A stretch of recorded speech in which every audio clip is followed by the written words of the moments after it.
I am Josh Tyler. Been a New Bridger since about 2002-ish. My wife and I just got married.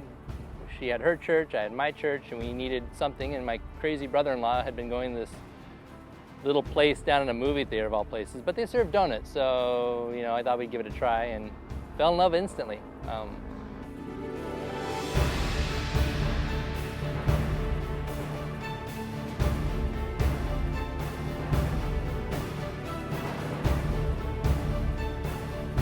I grew up in Genesee as a kid in a Christian home.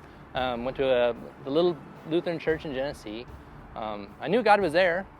I didn't really know Him personally, and it wasn't until about 16 at a community youth group where I kind of started to realize that there's more to this than just the these and the thous and the books of the Bible and all the fun little songs with the hand motions, which are great. But there's more to it. There's an actual relationship. There's an actual go back and forth between me and God that I hadn't had before. And so about 16, I think it's when I really started talking to God. And He started talking back. The hearing God, never is a problem. It's the listening to God that seems to get me.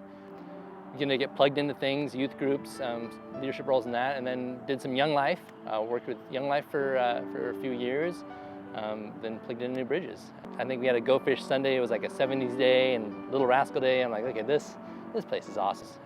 That's when the growth and the go kind of went hand in hand, because you find yourself, the more you start to give, the more you start to grow, and then through your growth, you're able to go with others unintentionally. God was gonna have to throw the poor little person right in front of me and make it very easy for me, which is what He does.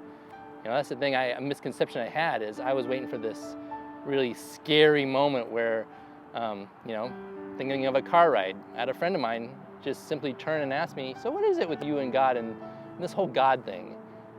And I was freaking out.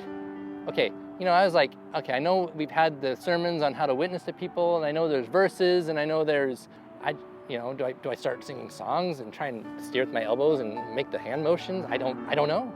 Amen. Yes, sir. Praise the Lord. Demon's healed. But God really kind of just spoke to me and calmed me down a little bit. I've always kind of been, God, if you want me to do this, you're going to have to do it for me, pretty much. Make it really easy, because I am, not the evangelical guy that you may think I am. But of course, He knows us better. So He did make it easy. And basically, all this guy wanted to know was my story. He didn't need the verses. He didn't need the sermon. He didn't need the lecture. He didn't need the rules, the regulations. He didn't need the 12 commandments listed in order. He just needed to hear from my heart who this God was that He saw in me. And so it was really easy. It was just, I told Him that, who I knew God to be and who Jesus was and the sacrifice they made. And it kind of hit me that teaching all this super church stuff with these kids is the message. I think I was trying to look for this huge message, and I think God made the message really simple, and not as complex as we try and make it. God's love and what He did for us so we could spend eternity with Him, how much He loves us no matter what we do or who we are or who we think we are, is really what it comes down to. Keeping it simple for the stupid, I guess. Reflecting on myself. I wouldn't dare say that to anybody to their face. Not that I would say it behind their back either. We can edit this, right? So, I'm not going to save anybody. I can't even save myself. I can't even dress myself. You think I picked these clothes out? My wife did, No.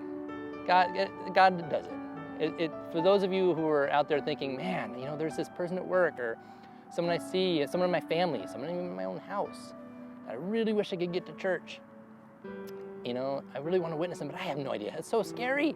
Discipling, witnessing, No, it's not that bad.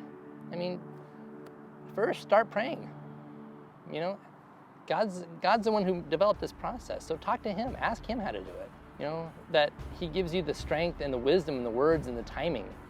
But also pray for that other person, that their heart is softened and that time comes. Because remember, God's doing things all over all the time. So he may be working on that one person, just getting them ready. Maybe he's going to give them that bad day so that they have nowhere else to go. And then he's just going to happen to put you in that position.